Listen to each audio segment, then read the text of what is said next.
He thought he had it all, a successful career, a loving wife. But when Mark uncovers a shocking betrayal, he's thrust into a whirlwind of lies. Will he find the truth, or will love shatter his world forever? It was dark, the only light coming from the digital clock on my nightstand, 2:43 a.m. I was half awake, caught in that hazy space between sleep and consciousness, when I heard my wife Lisa's voice. It was soft, almost like she was whispering to me. I shifted closer, thinking she was dreaming, but her words were clear, intimate, and they froze me in place. "Jason, not too fast. Your Johnson is so big I can't handle it." My heart pounded. I replayed the words in my head, hoping I had misheard. But there was no mistaking it. Jason was not my name. The heat of anger flared inside me, and I felt my hands curling into fists under the sheets.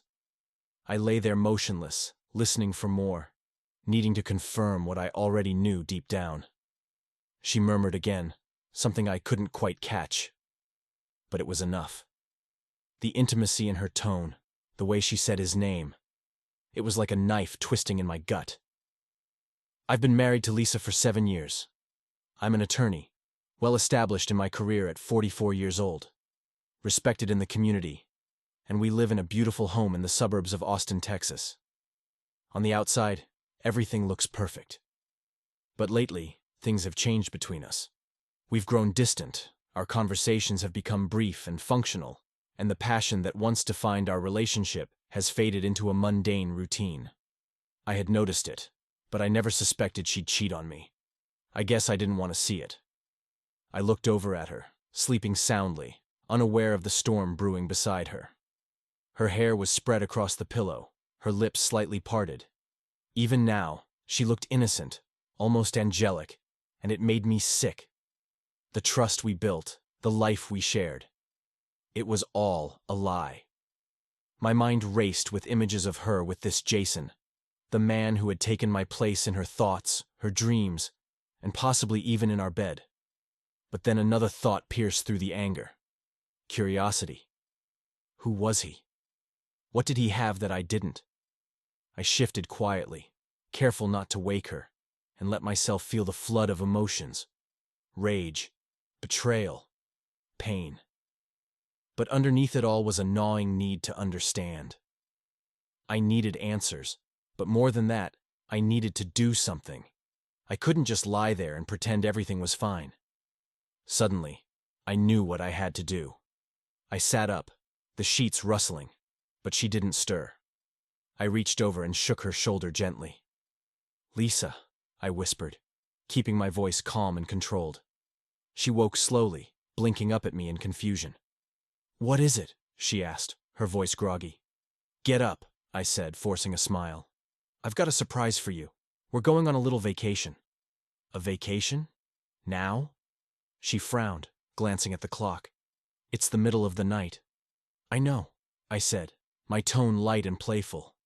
"But I've been planning this for a while. Come on, get dressed. It'll be fun." She hesitated, then nodded, still half asleep, and started getting out of bed. I watched her, the anger simmering just below the surface. This wasn't going to be the vacation she was expecting. Once she was ready, we'd see how well she handled surprises.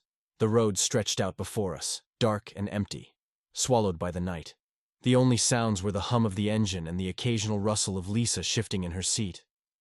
She was still half asleep, her head resting against the window, unaware of the storm brewing inside me.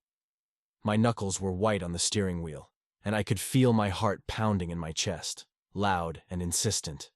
I had been silent since we left the house, my mind replaying her words over and over. "Jason, not too fast." It was like poison, seeping into every part of me, tainting every memory I had of her, of us. I glanced over at her, the woman I'd loved, the woman I trusted, and felt nothing but rage. How could she do this to me? How long had it been going on? Who was this Jason? I couldn't keep it in anymore. The anger was too much, boiling over, and I needed answers. I pulled the car to the side of the road, the tires crunching on the gravel. Lisa stirred, confused, as I threw the car into park and turned to face her.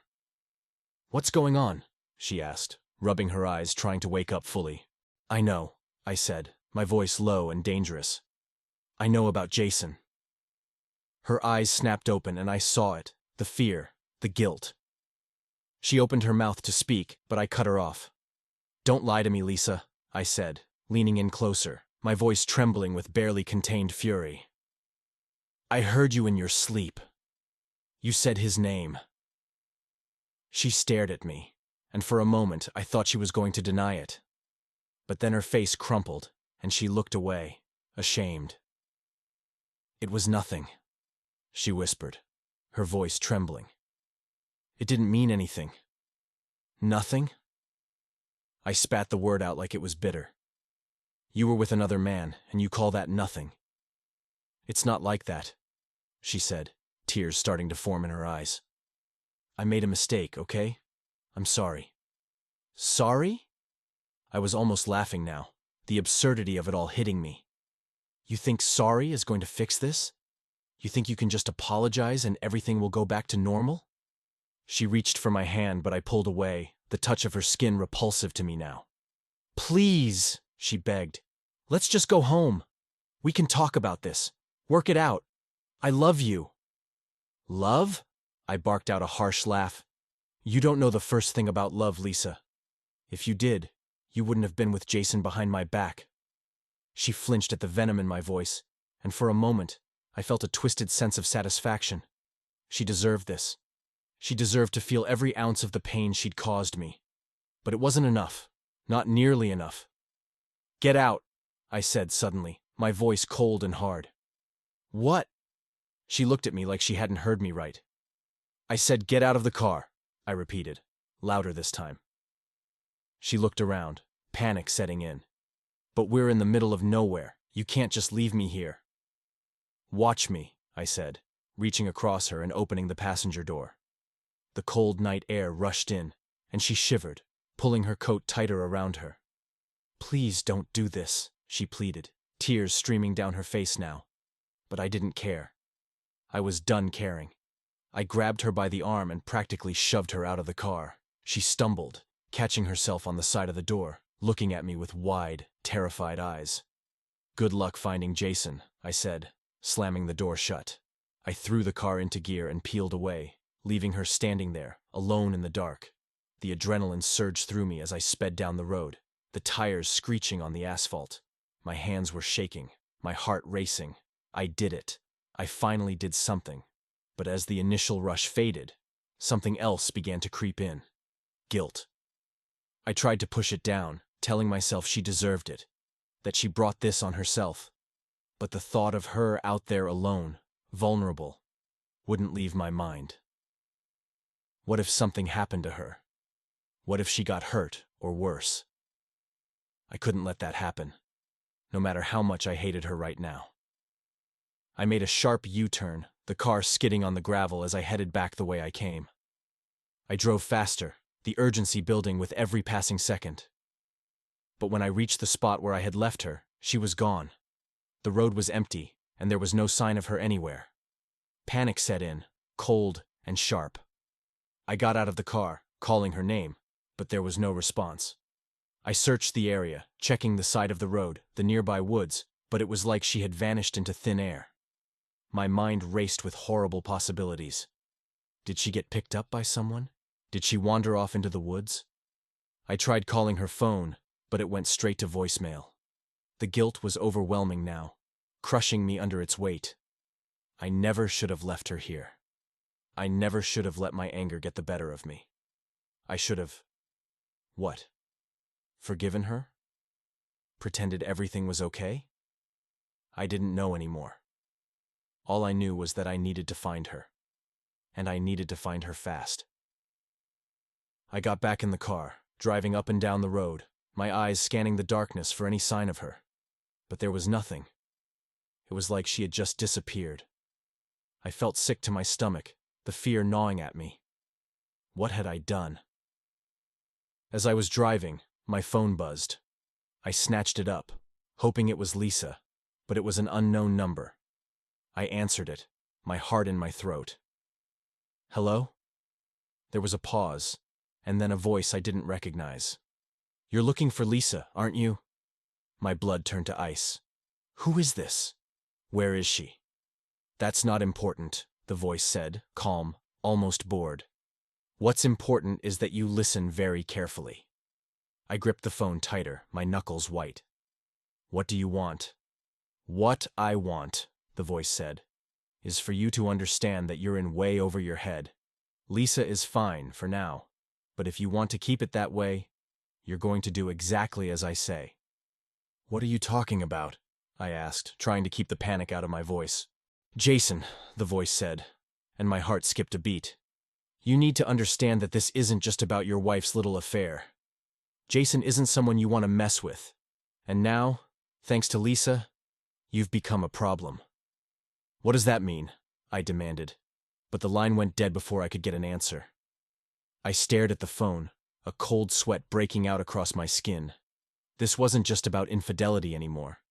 There was something much bigger going on, something dangerous, and I was caught right in the middle of it. I felt like the ground had been ripped out from under me, like I was free-falling with no idea where I'd land. I needed to figure out who this Jason was and what the hell was going on. But more importantly, I needed to find Lisa before it was too late. Because now, I wasn't just fighting to save my marriage. I was fighting to save her life, and maybe my own. I turned the car around and drove back home, my mind racing.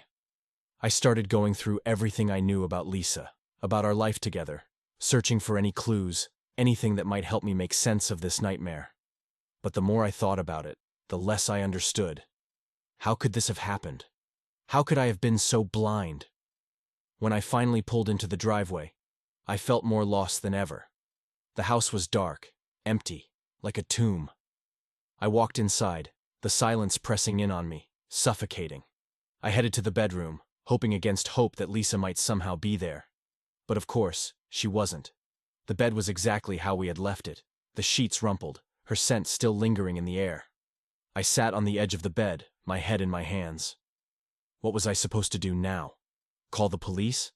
Tell them my wife was missing? But what if they thought I was involved? I had left her out there. I had made this happen. How could I explain that? My thoughts were a tangled mess, but one thing was clear. I couldn't trust anyone right now. Not until I knew what was really going on. I had to find Lisa on my own, and I had to figure out who this Jason was before it was too late. But deep down, I couldn't shake the feeling that this was just the beginning of something much, much worse. I sat in the dark, staring at the walls of our bedroom, trying to piece together the fragments of my life that had just shattered. My mind kept circling back to Jason. Who was this man who had become a shadow in my marriage? I needed to know everything about him, but the thought of Lisa being involved in something deeper than infidelity chilled me to the bone. I grabbed my laptop and started digging. First, I searched through Lisa's social media, scrolling through her posts and tagged photos, trying to find any clue that could link her to Jason. But there was nothing, not a single mention of him. It was like he didn't exist in her public life.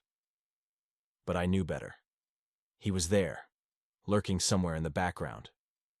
Next, I checked our bank accounts, credit card statements, anything that might show unusual activity. My hands trembled as I sifted through the numbers, but nothing stood out. Lisa had been careful. Too careful. I was about to close the laptop in frustration when I noticed something. A transaction from a few months ago. A large sum of money had been transferred to an account I didn't recognize. It was labeled as a consulting fee, but that was a lie. Lisa didn't consult for anyone. This had to be connected to Jason. I traced the account, finding it linked to a shell company. The more I dug, the murkier it got. The company didn't exist on paper, but it was real enough to siphon thousands of dollars. My stomach tightened as I realized I was dealing with something far more sinister than just a lover. This was about money, deception, and something that could destroy everything I'd worked for. As I was lost in thought, my phone buzzed, snapping me back to the present. It was a text from an unknown number. "Stop digging, or you'll regret it."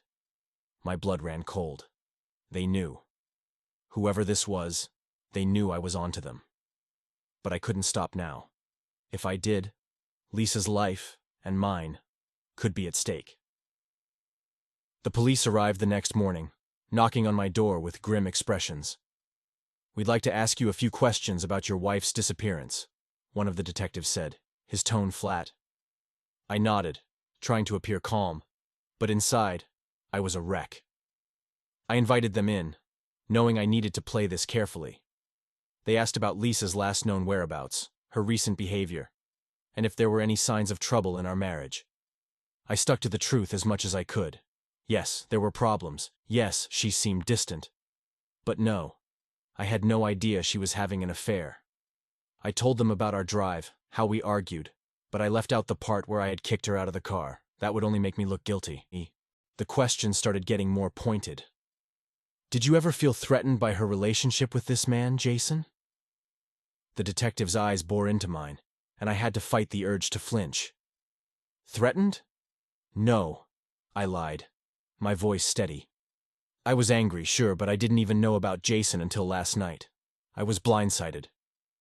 "And you have no idea where she might be now?" he pressed. "None," I said, meeting his gaze.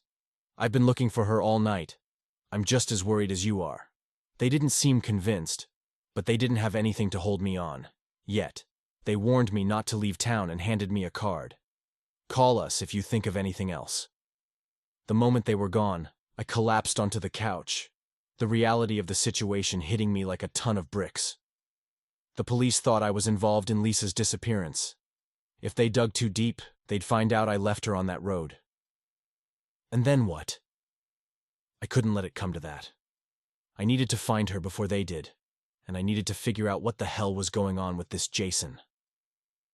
I started with the name, Jason. Common enough, but maybe I could find a connection. In the law firm where I worked, I had access to plenty of private databases, and if he was connected to Lisa, there had to be a trail. I spent hours searching, cross-referencing, trying different combinations, but every lead was a dead end. Jason was a ghost. Frustrated, I closed my laptop and rubbed my eyes. I was missing something, but I didn't know what. I needed a break, something to clear my head. I grabbed my keys and decided to drive, hoping that the open road might help me think. But as I was about to leave, another text came through. "Last chance. Stop now, or you'll never see her again." I nearly dropped the phone. Whoever was sending these knew exactly what I was doing. They could be watching me right now. The thought sent a shiver down my spine. I looked around, half expecting to see someone lurking in the shadows, but there was no one, just the quiet hum of the refrigerator and the ticking of the clock. I couldn't trust anyone. Not the police, not my colleagues, and certainly not whoever was sending these texts. I was on my own, but I wouldn't stop. I couldn't. Lisa's life depended on it. I headed back inside, my mind made up. I needed to confront Jason, whoever he was. But how? I was grasping at straws until a thought hit me. The shell company. If I could find out who was behind it, I might get a lead on Jason. I called in a favor from an old friend who owed me one. A tech genius named Mark who knew how to dig where others couldn't. It took some convincing, but he agreed to trace the company. For the next few hours, I waited anxiously for his call, pacing the living room, my heart pounding. Finally, the phone rang. "I got something," Mark said, his voice tense. "The company's a front, like you thought, but it's tied to a much bigger operation. Drugs, money laundering, the works. And there's one name that keeps popping up. Jason Miller. He's bad news, man. You need to stay away." My heart sank. Drugs, money laundering. What the hell had Lisa gotten herself into? But I couldn't stay away. Not now. "Thanks," I said, hanging up, my mind racing. Jason Miller. Finally, I had a name. Something solid. But how did I confront a man who was clearly dangerous? I couldn't just walk up to him and demand answers. I needed to be smart, careful. The next few days were a blur of trying to balance my job, the police investigation, and my search for Lisa. The tension was suffocating.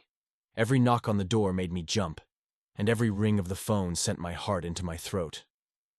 I was constantly looking over my shoulder, waiting for the next threat, the next move. I knew I was running out of time. The police were circling, getting closer, and so was Jason. Finally, I got the break I needed. Mark sent me an address, Jason's last known location. It was a dingy apartment on the outskirts of Austin, the kind of place you go when you don't want to be found. I was terrified, but I didn't have a choice. I needed to confront him, to find out where Lisa was, to end this nightmare once and for all. I waited until nightfall, then drove to the address. The streets were deserted, the kind of neighborhood where no one asks questions, where people mind their own business. I parked a few blocks away and walked the rest, my heart hammering in my chest. I felt like I was walking into a trap, but there was no turning back now. When I reached the building, I slipped inside and made my way up the stairs, the creaky steps betraying my every move. The hallway was dimly lit, the flickering bulb casting eerie shadows on the walls. I stopped in front of the door, number 23, and took a deep breath. This was it. I knocked, my fist trembling. There was a long pause, and then the door creaked open. A man stood there, tall, muscular, with cold eyes that sent a chill down my spine. "Jason! What do you want?" he asked, his voice low and threatening. "I need to talk," I said, trying to keep my voice steady. "About Lisa." His eyes narrowed, and for a moment I thought he was going to slam the door in my face, but then he stepped aside, motioning for me to come in. I walked into the darkened apartment, my senses on high alert. The place was sparse, just a few pieces of worn furniture and a heavy smell of stale smoke in the air. Jason closed the door behind me, and I could feel his presence looming. "You've got some nerve showing up here," he said, crossing his arms. "After everything you've done." "Where is she?" I demanded, the desperation bleeding into my voice. He smirked, leaning back against the wall. "You really have no idea what you've stepped into, do you?" "Just tell me where she is," I shouted, the frustration and fear finally boiling over. Jason's expression darkened, and for a split second I saw something in his eyes, pity. "You're too late," he said, his voice almost sad. "She's gone." The words hit me like a sledgehammer, knocking the wind out of me. "What do you mean, gone?" But before he could answer, there was a loud crash from the hallway, and the door burst open. The police swarmed in, guns drawn, shouting commands. "Hands up. Both of you." I froze, my mind reeling. How did they know I was here? Did Jason set me up? I raised my hands slowly, my heart pounding in my ears. This wasn't how it was supposed to go. I came here to find answers, not to get arrested.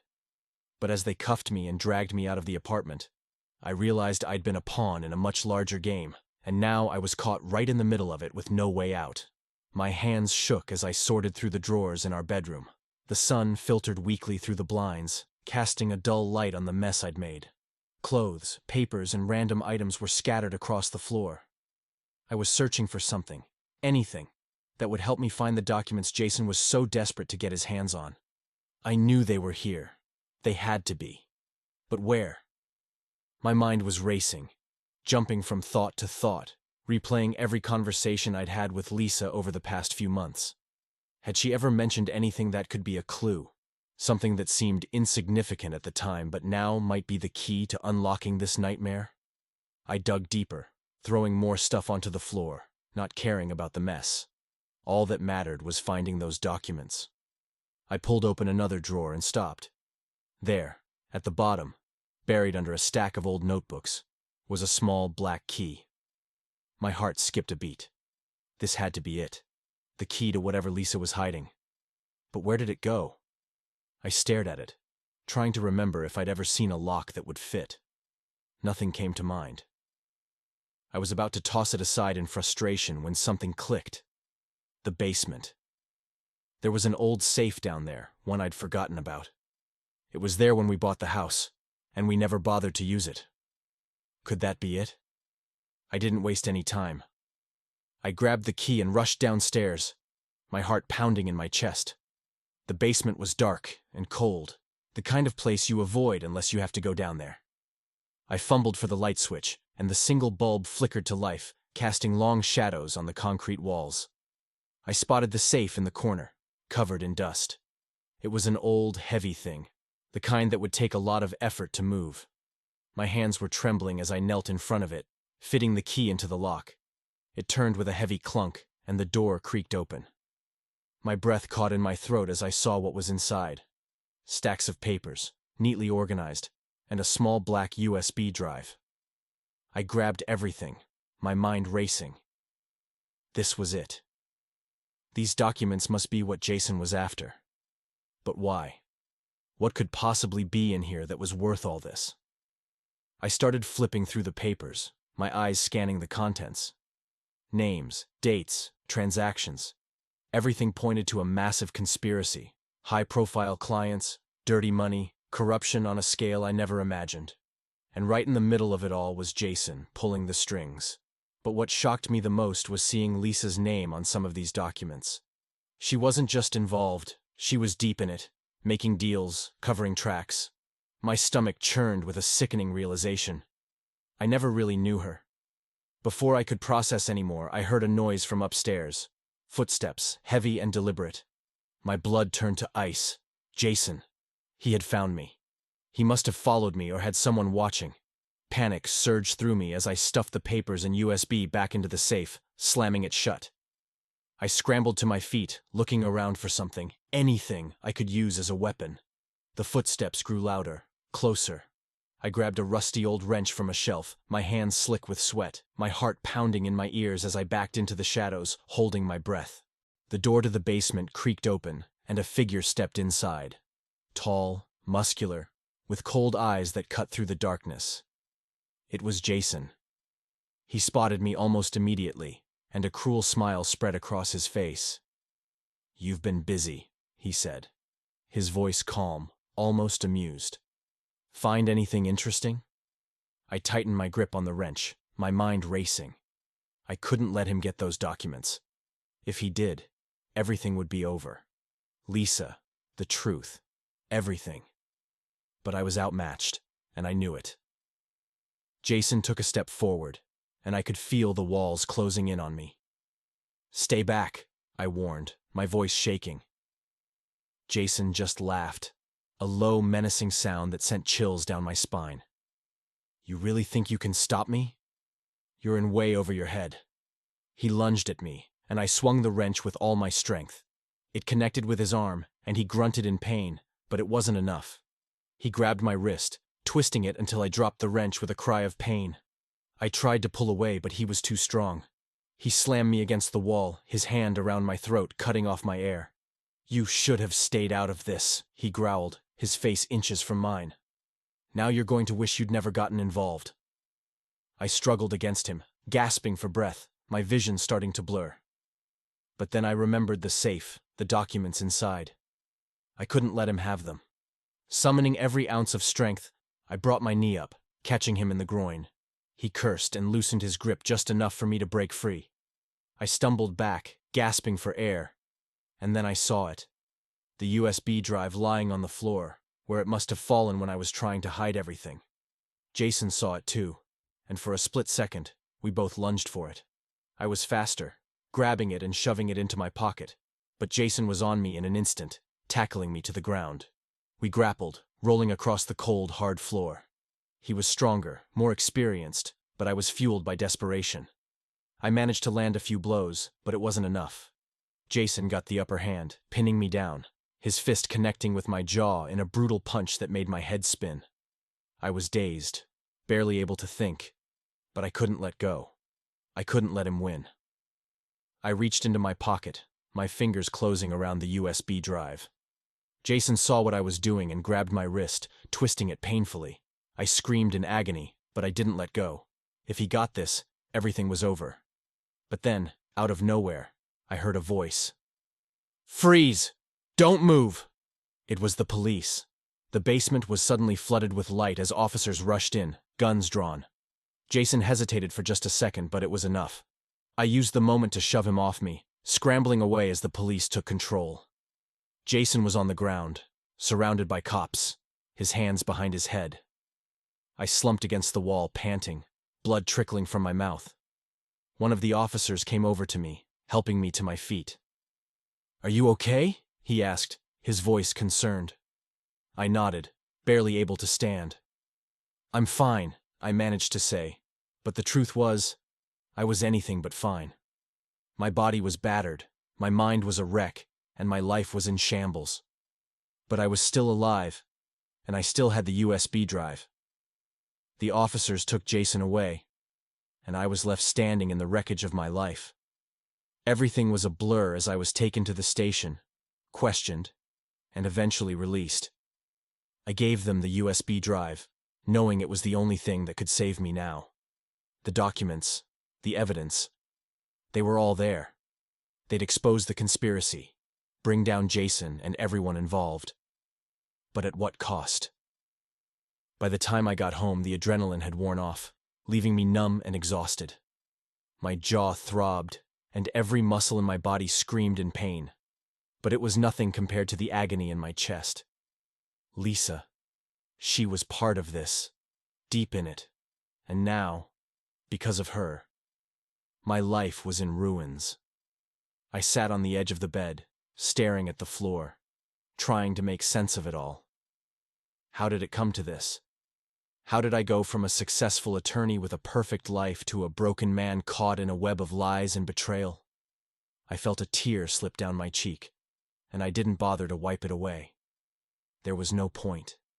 Everything I had was gone. But then a thought crept into my mind, unbidden. This isn't over. Jason may be in custody, but there were still loose ends, still people out there who wanted to silence me. And there was still Lisa. Where was she? What happened to her? I needed answers, and I wasn't going to stop until I got them. As I sat there, a new resolve hardened inside me. I'd lost everything, but I wasn't going down without a fight. I was going to find out the truth, no matter what it took. I was going to make sure that everyone who played a part in this paid the price. And I was going to start with Lisa. The courtroom was packed. I could feel the eyes of everyone in the room on me as I sat at the defense table, my hands gripping the edge of my chair so tightly that my knuckles turned white. The air was thick with tension, a suffocating weight pressing down on me. The trial had been going on for weeks, and every day felt like a lifetime. Jason and his associates sat across from me, their expressions cold and calculating. They knew the stakes just as well as I did. This trial wasn't just about the crimes they'd committed. It was about my life, my future. The evidence I handed over was enough to get the case to court, but now it was up to me to see this through to the end. The documents from the safe had exposed a web of corruption that reached into some of the highest levels of business and government. Jason wasn't just some small-time criminal.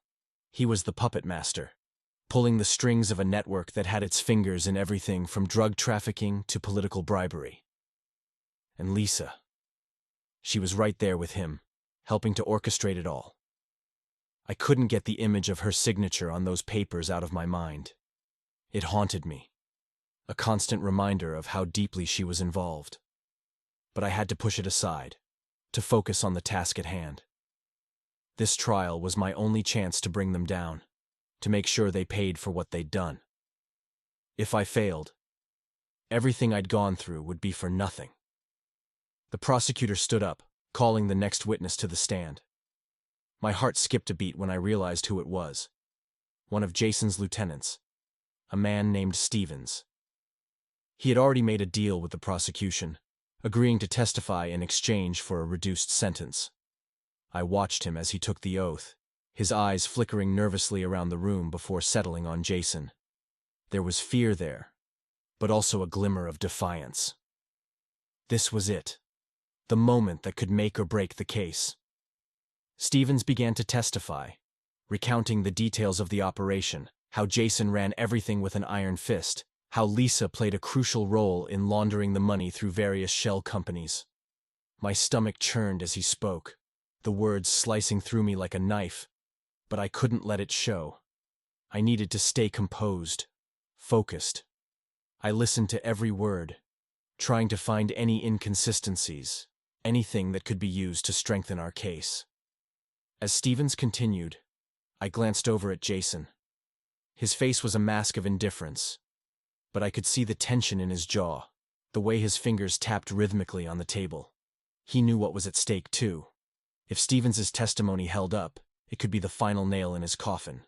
But I also knew Jason was a master manipulator. He wasn't going down without a fight. When the prosecutor finished questioning Stevens, it was our turn.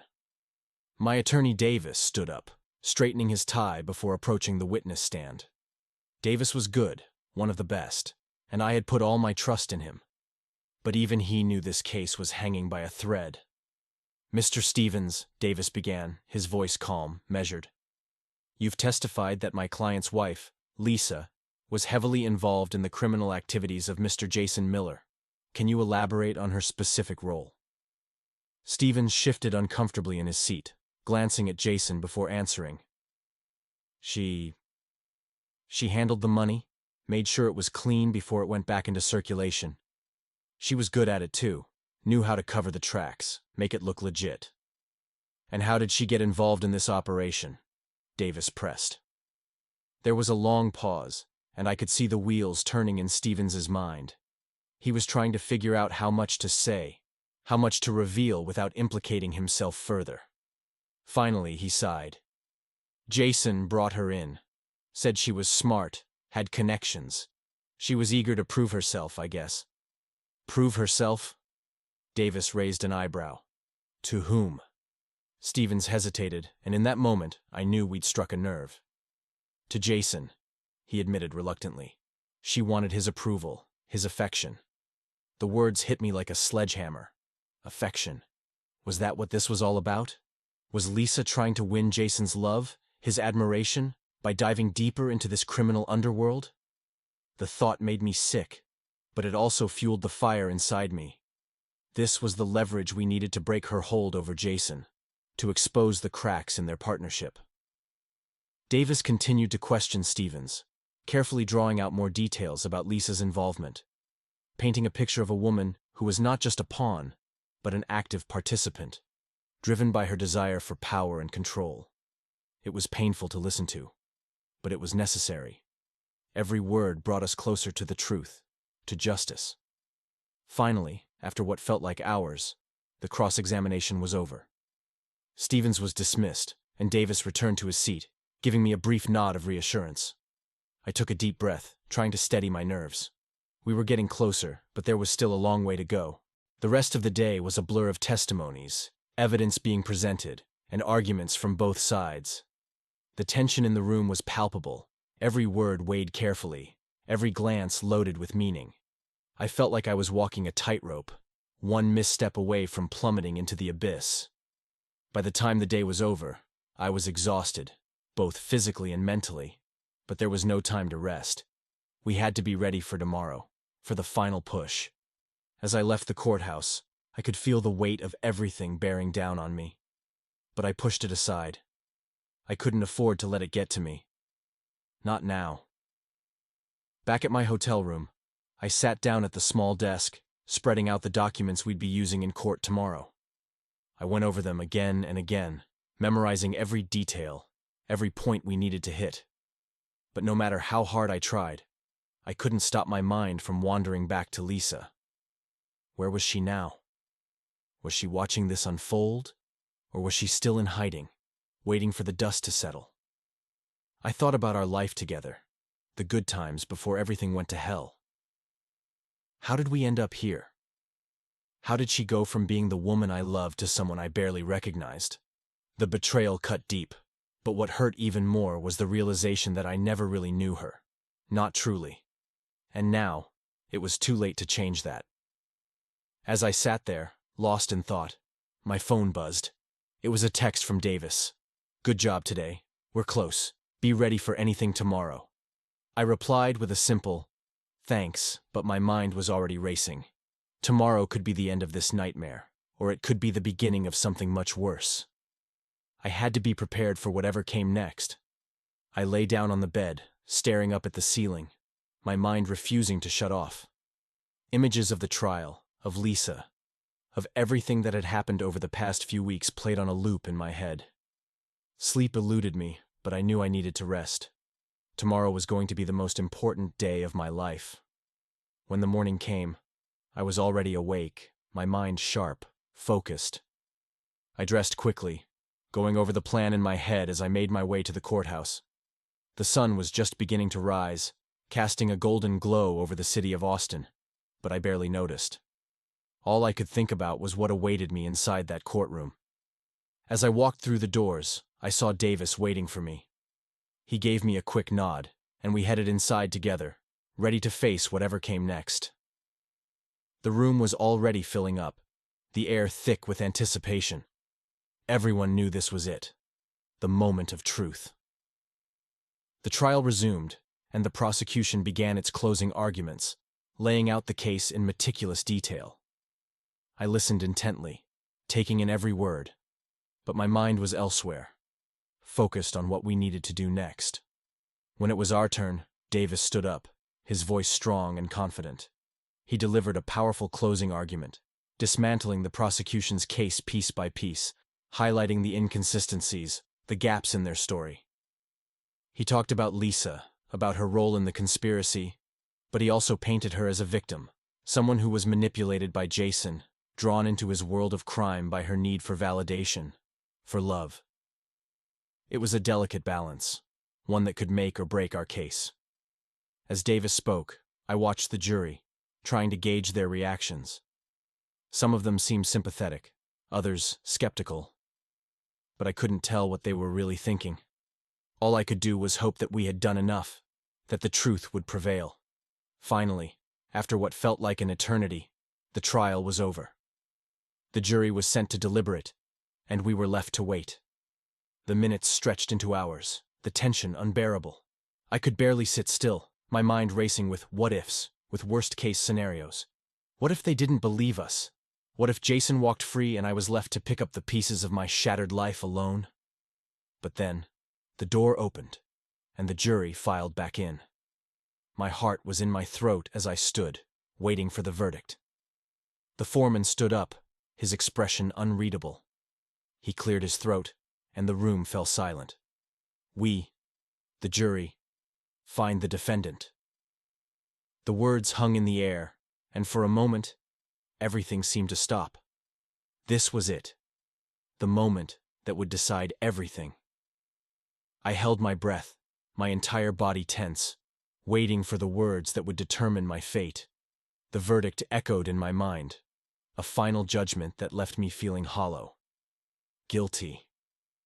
Jason was guilty, and so were his associates. The trial was over, and justice, in some form, had been served. But as I walked away from the courtroom, the sense of victory I expected never came. Instead, there was an emptiness, a void where my life used to be. I had lost everything: my career, my marriage, my sense of self. The man I was before all this started was gone, replaced by someone I barely recognized. Days passed in a blur.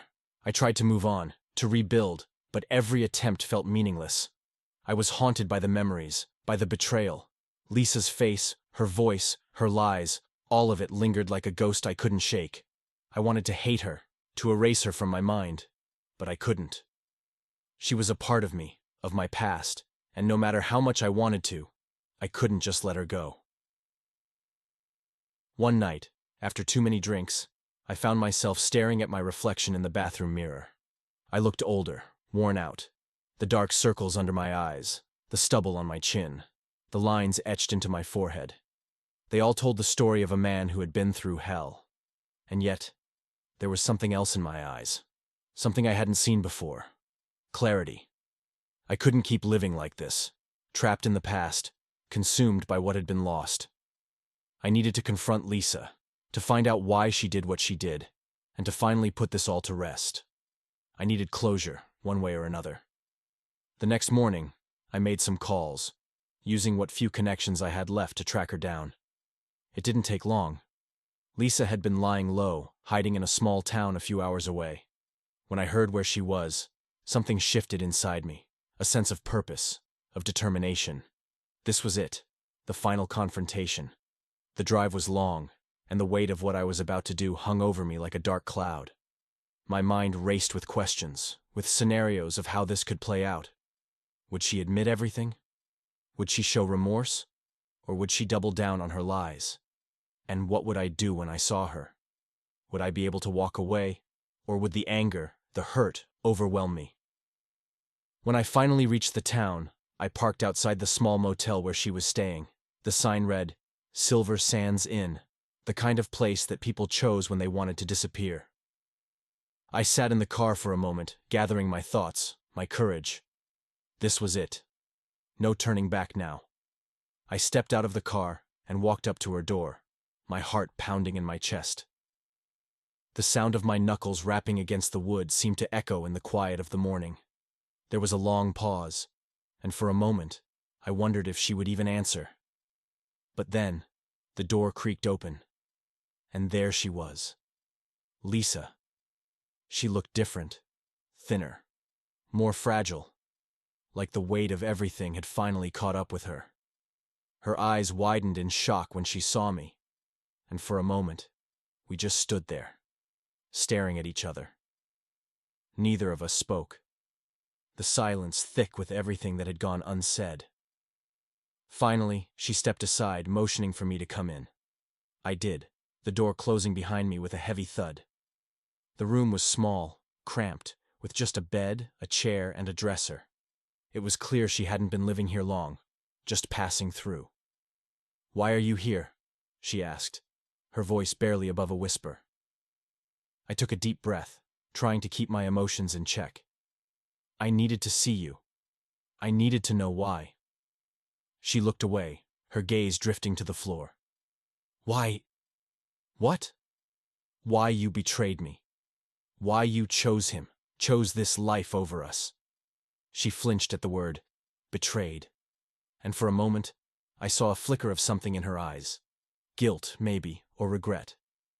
But then it was gone, replaced by a cold, hard stare. "It wasn't about you," she said finally, her voice flat. "It was never about you." "Then what was it about, Lisa? Money? Power? Validation?" She shook her head, a bitter laugh escaping her lips. "It was about survival. Jason, he offered me a way out, a chance to be more than just your wife, more than just some trophy on your arm. I needed that. I needed to feel like I mattered." The words cut deep, but I forced myself to stay calm, to keep pushing. "So you chose him? You chose this criminal life over me, over us? And now look where it's gotten you." She didn't respond, just stood there, her arms wrapped around herself as if trying to hold herself together. I could see the cracks, the pain she was trying to hide, but I didn't let it sway me. I needed the truth, all of it. "What happened to us, Lisa?" I asked, my voice softer now, almost pleading. "We were happy once. We had everything. What changed?" She met my eyes, and for the first time, I saw the tears welling up. "You did," she whispered. "You changed. You became so focused on your career, on your success, that you forgot about me. I was just there. And when Jason came along, offering me something more, I took it. I'm not proud of it, but I did." The admission was like a punch to the gut. I wanted to be angry, to lash out, but all I felt was a deep, aching sadness. She was right, in a way. I had lost sight of what mattered, of us. But that didn't excuse what she did, the choices she made. "So what now?" I asked, my voice barely above a whisper. "Where do we go from here?"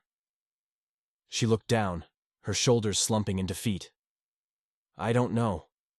I've lost everything, and I know I can never make it right. But maybe we can both move on. Start over." The words hung in the air, and for a moment, I considered it, letting her go, leaving all this behind, trying to rebuild what was left of my life. But as I looked at her, the woman I once loved, I realized that wasn't enough. I needed closure, real closure, and that meant making sure she could never hurt me or anyone else again. "I'm turning you in, Lisa," I said, my voice firm, resolute. Her eyes widened in shock, fear flashing across her face. "No, you can't. Please don't do this. I'm begging you." But I shook my head. It's the only way. You need to face the consequences of your actions, just like Jason did. She sank to the bed, her head in her hands, sobbing quietly. It was a heartbreaking sight, and for a moment, I almost wavered. But then I remembered everything she'd done, everything she'd taken from me, and my resolve hardened. "I'm sorry," I whispered, and I meant it. I truly was. But this was the only way forward. I called the police, and within minutes they were at the motel, taking her into custody. She didn't fight them, just went quietly, her head bowed, her spirit broken. As they led her away, she looked back at me one last time, her eyes filled with sorrow, with regret. But there was no going back now. It was over. When she was gone, I stood there for a long time, staring at the empty room, at the remnants of what my life used to be. The past few weeks had taken everything from me, left me shattered and lost. But as I walked out of the motel, I felt a strange sense of peace, of finality. I did what I had to do, and now I could finally start to heal. The drive home was quiet, the sun setting on the horizon, casting a golden glow over the landscape. For the first time in a long time, I felt like I could breathe again, like the weight on my chest had finally lifted. I knew it wouldn't be easy, that the road ahead would be long and hard, but I was ready to face it. I was ready to rebuild, to start over. As I pulled into my driveway, I took a deep breath, feeling a sense of clarity, of purpose. This was where it began, the next chapter of my life. I'd lost so much, but I'd also gained something. Strength, resilience, a sense of who I was and what I was capable of. I stepped out of the car, the cool evening air washing over me, and for the first time in weeks, I smiled. It wasn't a big smile, just a small, tentative one, but it was real. I'd made it through the darkness, and now I was ready to find the light. As I walked into the house, I closed the door behind me, leaving the past where it belonged, behind me. The future was uncertain, but it was mine to shape, to create, and for the first time in a long time, I was looking forward to it.